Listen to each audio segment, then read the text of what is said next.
Everyone just got done with another closing, and I want to give you a quick education.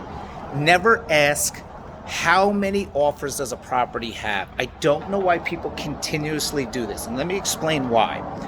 We put a property on the market, and within no exaggeration, 5 to 10 minutes after submitting it, we get people texting us and emailing us, how many offers do you have? Do you have any offers? It's irrelevant. Let me explain why. The other day I was talking to an agent friend of mine, and I said, right now, someone's going to ask me, do you have any offers on it? And let's just say I said, no, I don't have any offers on it. Within 5 minutes of me talking to them, 2 offers came over. So if I told that agent, no, I don't have any offers, and they decided to say, let's put a low offer in, let's put a low offer, or let's put it off, they don't have any offers.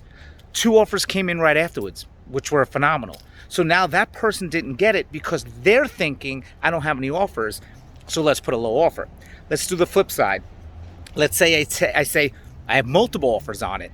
And now they're like, oh, well, we're not going to put an offer in it. It's too many offers. We're not going to compete. Well, how do you not know all the offers aren't good? This is the problem. Don't make assumptions on if there's offers or not. Just assume that every freaking house on the market has offers on it. Come in with your highest and best. Stop asking these questions. It is the worst thing you can do. It's going to make you literally put in make a horrible decision whether you're going to go low or not do anything at all. Just go in, put your highest and best, always your highest and best. And remember, if you learn, your highest and best is about price, inspection, escrow, all these other things.